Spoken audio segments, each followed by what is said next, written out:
शेतकरी आत्महत्यांच्या पार्श्वभूमीवर 19 मार्च 2026 रोजी अमरावती येथे एक दिवसीय अन्नत्याग आंदोलन आयोजित करण्यात आले आहे। 1986 मध्ये यवतमाळ जिल्ह्यातील चिलगवन येथील शेतकरी साहेबराव करपे, पत्नी मालतीताई व त्यांच्या 4 मुलांनी कर्जबाजारीपणा व नापिकीमुळे आत्महत्या केली होती। या घटनेचा 40वा स्मृतिदिन यंदा पाळण्यात येत आहे। या निमित्ताने शेतकरी चळवळीतील कार्यकर्ते व शेतकरी बांधव सकाळी 9 ते 3 वाजेपर्यंत अमरावतीतील पंचवटी चौक येथे शिक्षण महर्षी डॉक्टर पंजाबराव देशमुख यांच्या पुतळ्याजवळ एकत्र येऊन अन्नत्याग आंदोलन करणार आहे। दुपारी 3 वाजता सहवेदना सभेचे आयोजन करण्यात आले असून आत्महत्या केलेल्या शेतकऱ्यांना सामूहिक श्रद्धांजली अर्पण करण्यात येणार आहे। तसेच शेतकरी आत्महत्याग्रस्त कुटुंबातील विधवा महिलांना साडीचोळी देऊन त्यांचं सांत्वन व्यक्त केलं जाणार आहे।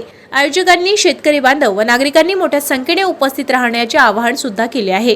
ताज्या घडामोडी आणि आपल्या शहरातील बातम्या बघण्यासाठी नंबर 1 न्यूज चॅनलला सबस्क्राइब करा, शेअर करा, आपल्या प्रतिक्रिया कमेंट बॉक्स मध्ये द्या। आपल्या बातम्या नंबर 1 न्यूज चॅनलवर बघण्यासाठी 99 21 58 96 63 या व्हॉट्सअपवर मेसेज करा।